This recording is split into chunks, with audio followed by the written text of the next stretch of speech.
Olá, pessoal! Vamos dar continuidade aqui à nossa preparação para a segunda fase do exame da ordem.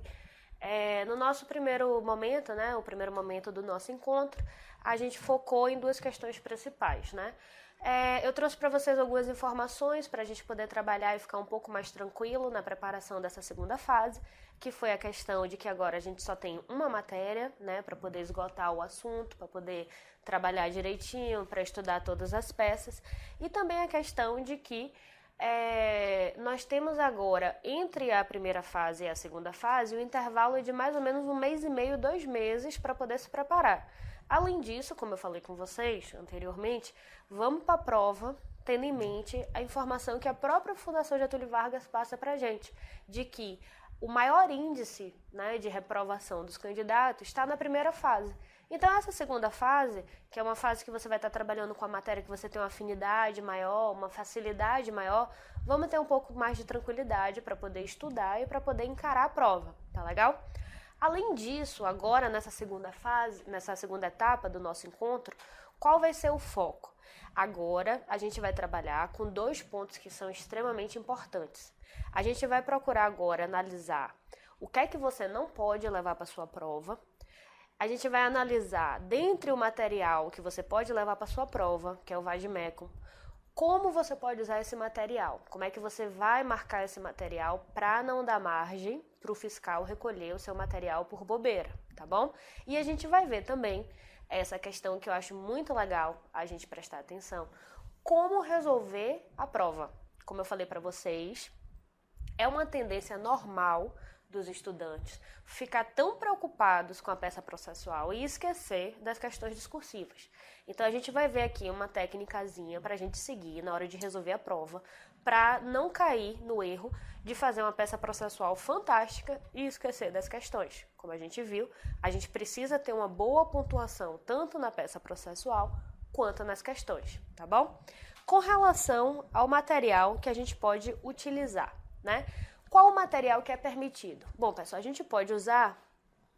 Peraí, só um minutinho. A gente pode utilizar... Só um minutinho. Pronto. A gente pode utilizar a legislação, qualquer legislação, desde que seja não comentada, não anotada e não comparada, tá legal? A gente vai poder também utilizar os códigos, inclusive os organizados, desde que eles não possuam índices temáticos estruturando roteiro de peças processuais.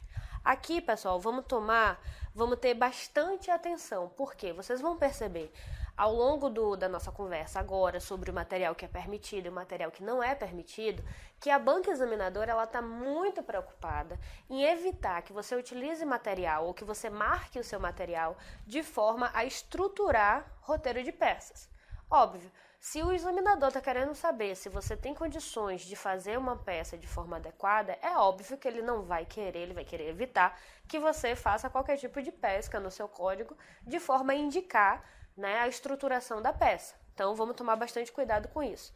Outra coisa, a gente pode utilizar os códigos desde que não possuam remissão doutrinária, jurisprudencial ou informativos dos tribunais, ou quaisquer comentários, anotações ou comparações.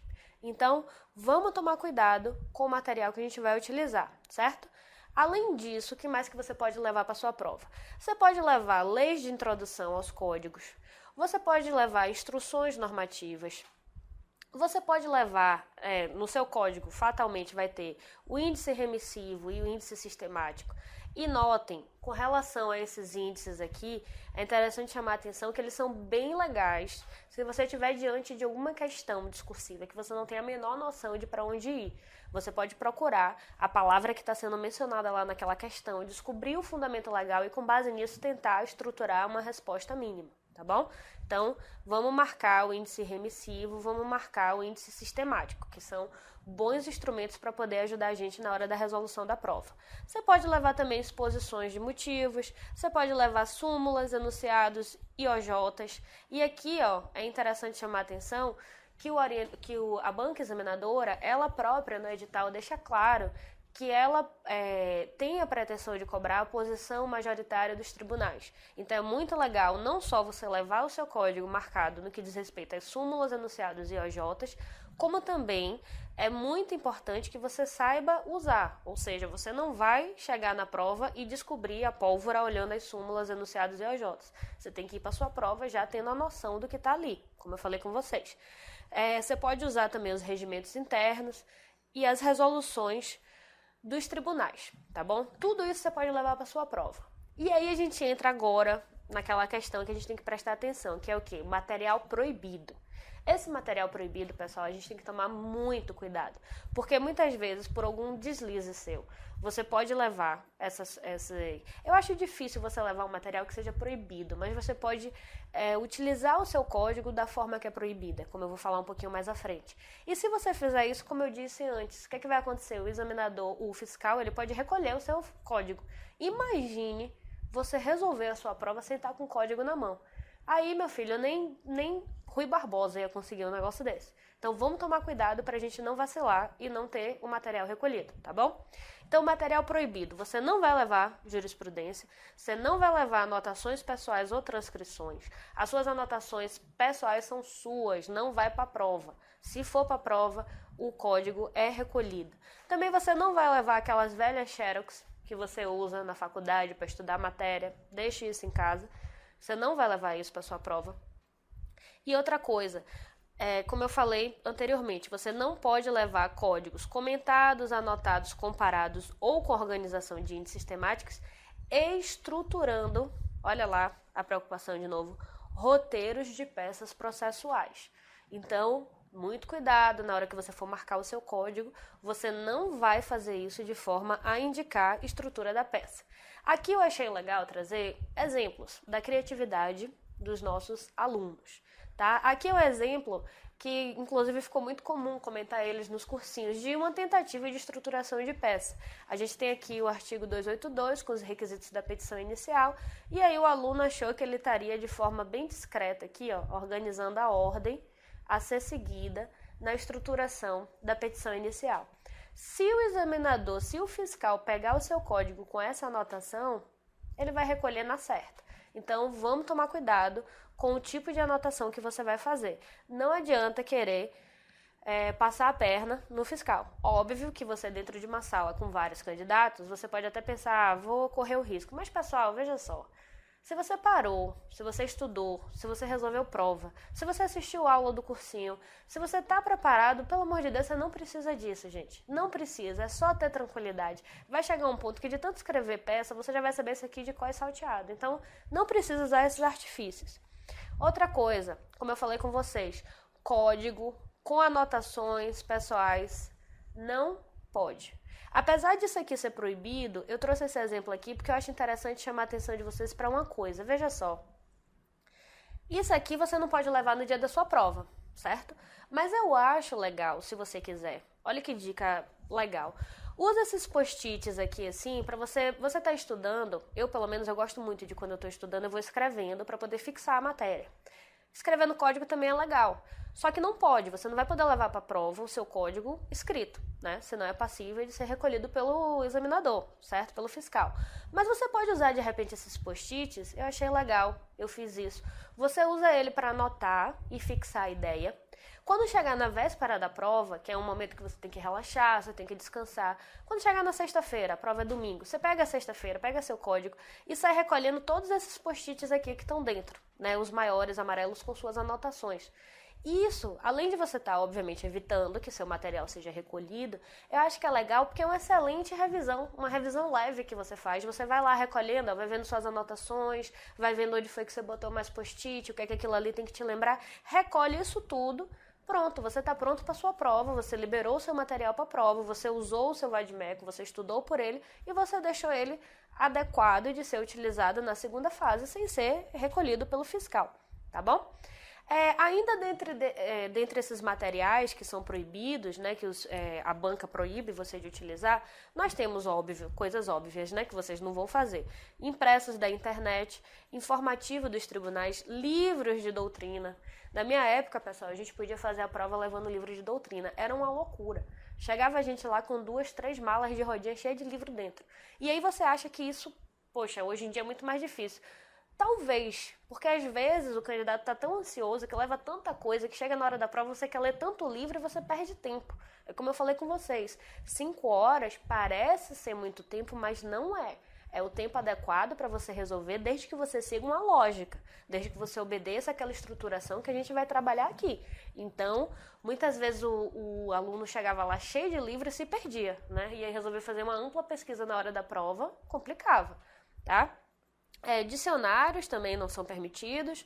Legislação, lembrem o que eu falei anteriormente, você pode levar desde que não seja comentada, anotada ou comparada.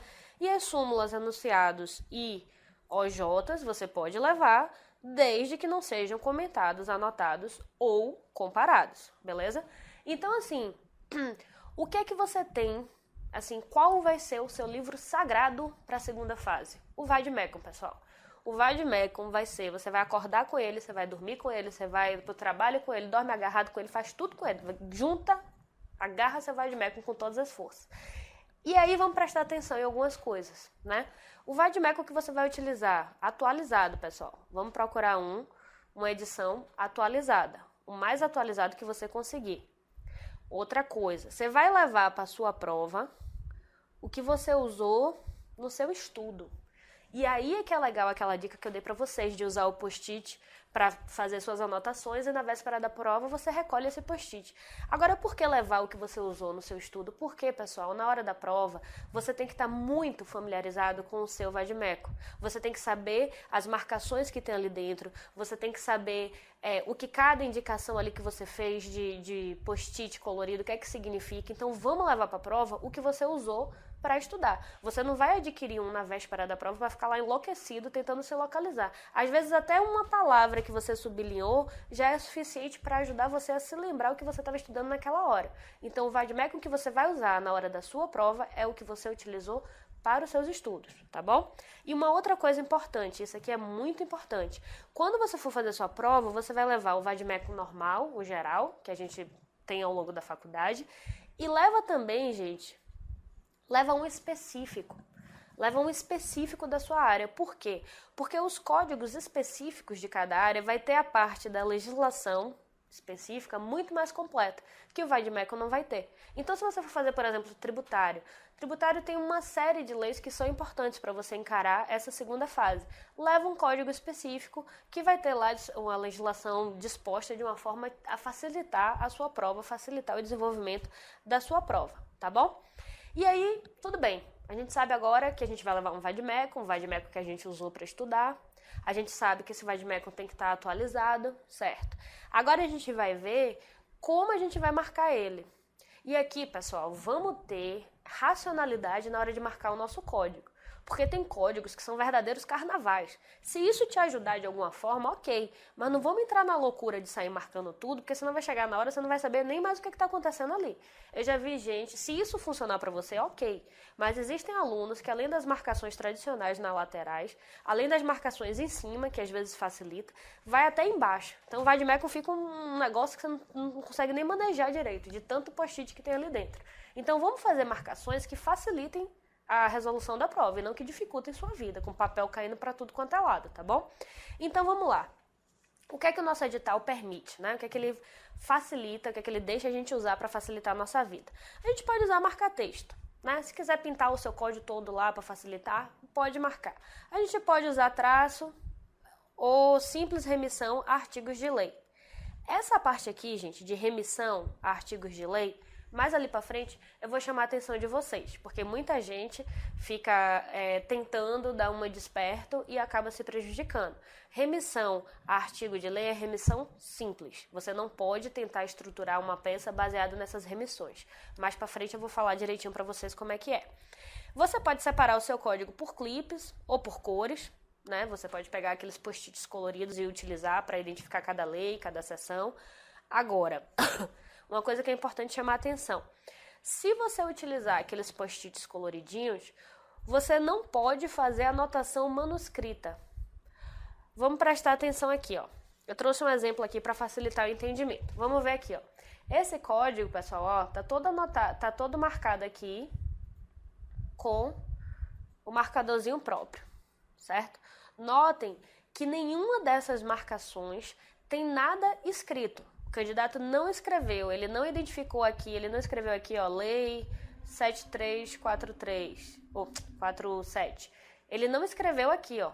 Tá em branco o post-it dele. O que mais que ele fez? Ele marcou tudo, ó, com marca-texto, como eu falei com vocês. Tudo permitido, ó. Aqui também tem outro marca-texto.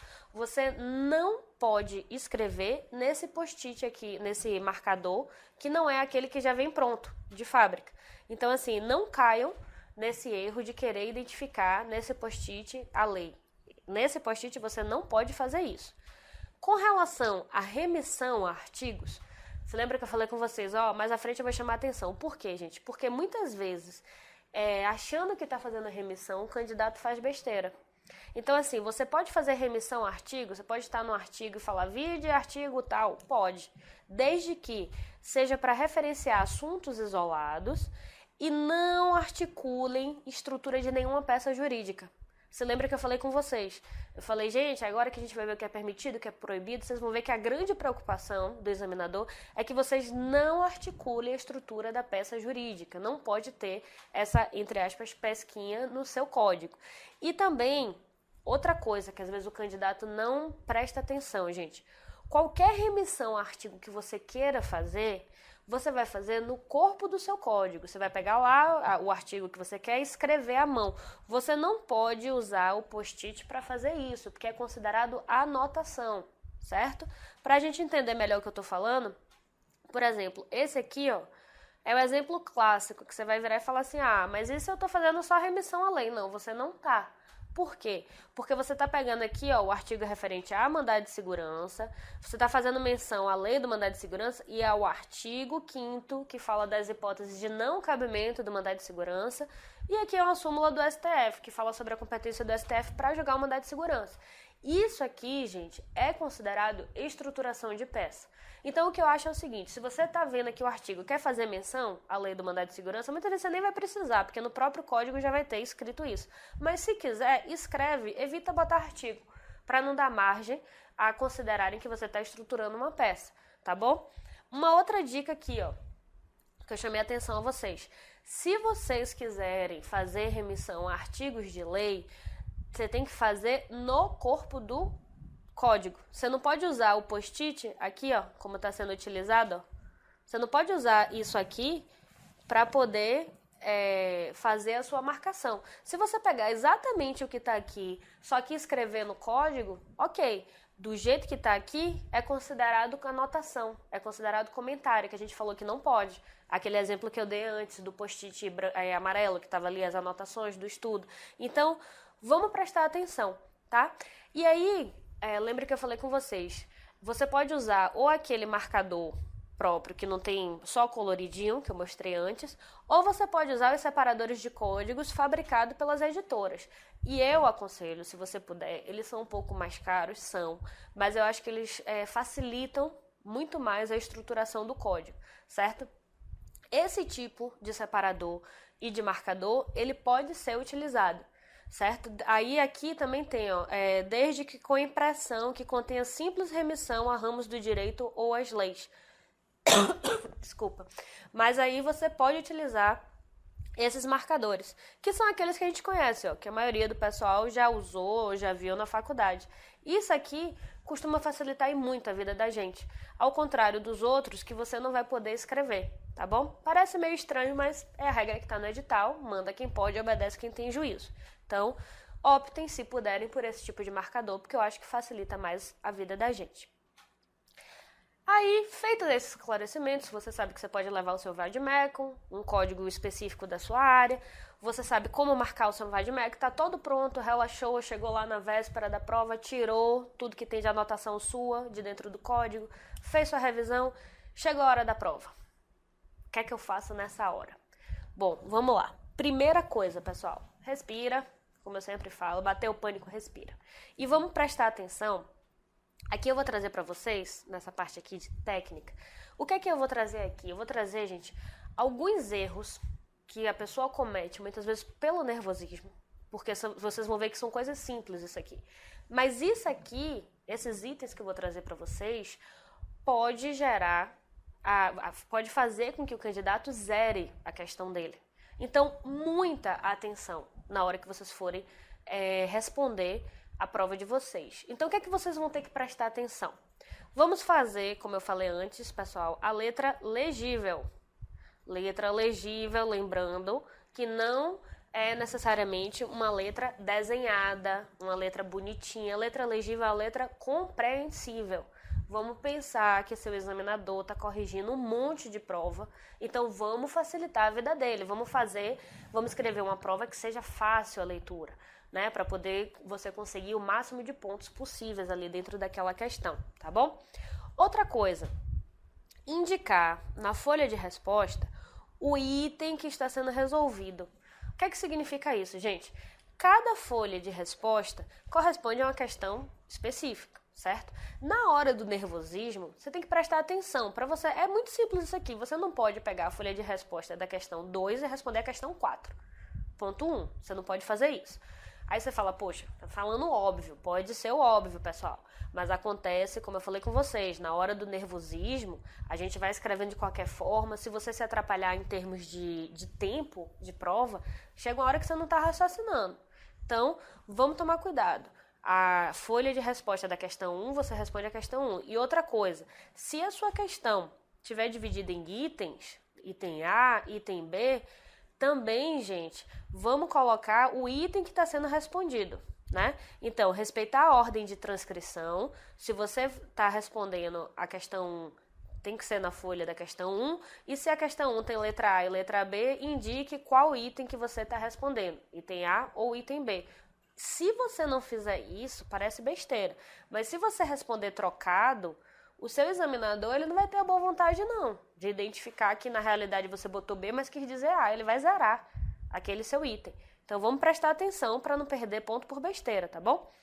Isso aqui, esses 3 pontos que eu trago aqui para vocês, são itens que podem gerar, né, o entendimento de que você identificou a sua peça processual. E se você identificou sua peça processual, mais uma vez, pessoal, o que é que vai acontecer? Zera a peça processual. Então, o que é que a gente tem que tomar cuidado? A gente não pode assinar a peça. Isso vocês vão ouvir ao longo de todo o cursinho. Se vocês estiverem assistindo a aula dos professores, isso vai ser um mantra. Não assinar a peça, não identificar o local, não utilizar nome fictício.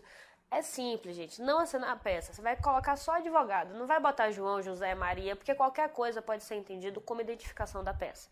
Então, só coloca advogado aqui, ó. Só o termo advogado. Você não vai botar o seu nome, nome do colega, nome fictício, nome de jogador de futebol, nome de personagem, nada. Não vai usar o nome fictício também nem no local e nem na data. Também não. O examinador costuma ser muito rígido com essa questão de identificação da prova. Então, vamos tomar cuidado. Você bota lá advogado, local e data. E isso aqui, ó, como eu falei com vocês inicialmente, é até compreensível que os alunos fiquem tão nervosos assim, prestem tanta atenção para responder a peça processual. Porque se você não identifica o nome da peça, a sua questão é zerada. Você pode até fundamentar corretamente a sua peça processual. Se o nome dela estiver errado, você perde a questão por completo. Você perde a peça processual. Por enquanto, ainda é assim. Nesse ponto aqui, ó, eu vou trazer uma informação para vocês, que eu não sei se vocês estão sabendo.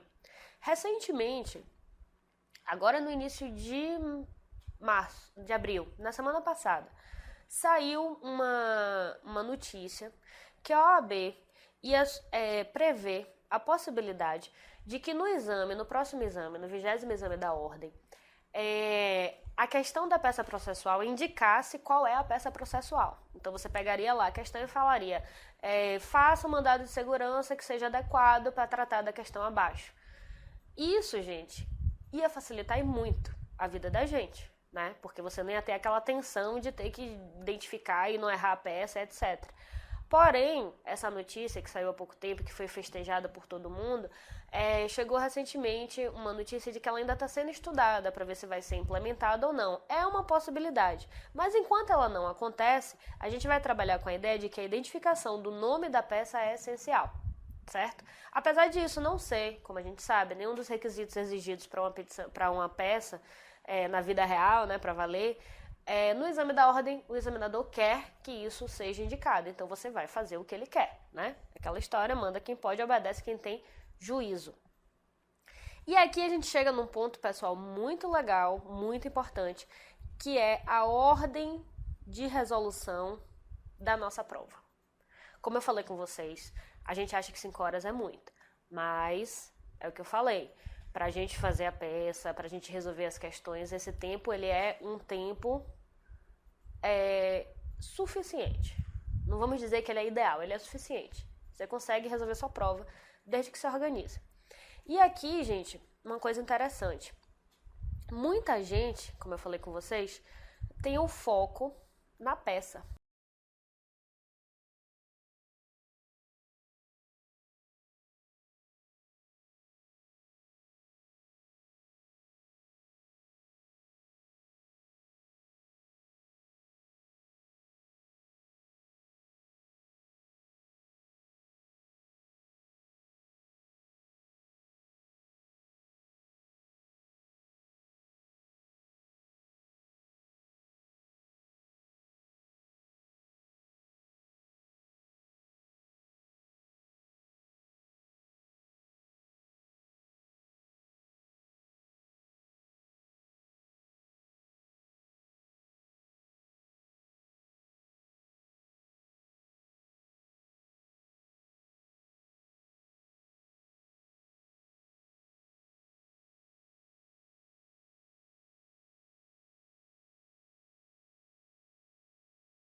examinador tem cobrado. Você sabe que é isso que ele vai exigir. Você sabe aqui, ó, a pontuação que ele vai colocar. Então, tendo em vista esse espelho aqui, isso é um bom mecanismo para você estudar e saber estruturar a sua peça, tá bom? Além disso, tem algumas dicas que eu acho muito importante você ter em mente na hora que você for lá resolver a sua prova. É o quê? Gente, na dúvida, coloque todas as fundamentações, não tente economizar, entendeu? Você vai botar artigo de lei, bote súmula, se tiver súmula vinculante, bote, se sua parte for trabalhista, bote OJ. Então, assim, tente colocar o maior número de questões. Como vocês viram aqui anteriormente, se você colocar algo que seja desnecessário, digamos assim, você não vai perder ponto. Porque o examinador, ele vai por isso aqui, ó. Cadê? Fundamentação para prestação, para pretensão de anulação. Você tinha que ter citado violação ao princípio da legalidade, artigo 5º, violação do artigo 5º, violação do princípio da razoabilidade, da proporcionalidade. Aí ele vai olhando um aqui até chegar na pontuação máxima de 2 pontos. Se você colocar alguma coisa que está além disso aqui, ele não vai tirar seu ponto, você vai só deixar de ganhar ponto. Então, se você tiver dúvida, vá botando. É óbvio que dentro de uma razoabilidade, pelo amor de Deus, né? Não vão falando coisa que não tem absolutamente sentido nenhum. Mas na dúvida, coloque o máximo de informações que você puder extrair. A segunda coisa, atenção para a jurisprudência dos tribunais. Sempre que você puder e que você tiver certeza, né, das posições majoritárias dos tribunais, coloque isso em sua peça. Isso vai enriquecer, coloque isso em sua questão. Isso vai enriquecer a sua questão e a pontuação que é atribuída a ela, certo? E outra coisa, nada de ficar pulando linha, gente. Não vai na loucura achando que você vai fazer a sua peça como você faz no computador. Como eu falei com vocês naquele exemplo ali. Pula uma linha só, por quê? Porque você tem 150 linhas. Só aquela parte do fechamento, nesses termos, pede deferimento, local e data, advogado e OAB, você já perdeu 5 linhas ali. Na parte inicial de endereçamento, você também perde algumas linhas. Então, a depender da peça processual que você tenha que fazer, para sua área específica, isso é muita coisa. Você não pode perder linha por bobeira. Então, nada de ficar pulando linha, certo? Você tem que tentar fazer um texto claro, né, utilizando aquele número de linhas. E se lembre, qualquer coisa que você escreva além do espaço disponibilizado não é considerado. Então, vamos tomar cuidado para não passar o número de linhas que é permitido, tá bom? E outra coisa, com relação à rasura. Simples, não entre em pânico. Eu já vi algumas provas que o candidato rasurou algumas vezes, mas isso não atrapalhou. Inclusive, tem provas que o candidato chegou a tirar 4, 5 na peça processual, mesmo com rasuras. Então, se errou o que estava escrevendo, um exemplo aqui, ó, você risca e continua a escrita aqui, o seguinte. Não precisa fazer asterisco, pedir desculpa para o orientador, passar liquid paper de jeito nenhum, líquido corretor de jeito nenhum. Você só vai riscar e continua a escrever, tá bom? Isso aqui, gente, são as dicas principais para você poder fazer uma prova legal. Mas se ainda assim você já fez isso aqui tudo, né? Resolveu lá sua prova, você chegou e tem uma questão ali da discursiva que você não tem a menor noção de como é que responde ela. Como é que você faz? Eu acho assim, você vai pegar, vai resolver suas questões. Se tem uma que você não tem a menor ideia, deixa ela, vai resolver a sua peça. Terminou a peça, sobrou um tempinho, volta para a questão. Não deixa questão em branco, gente. Se você não tem a menor noção do que ele está te perguntando, vai no seu código, vai no índice remissivo, procura alguma palavra-chave, procura tentar achar o fundamento legal e procura desenvolver, nem que sejam 3 linhas, mas escreve. Por quê?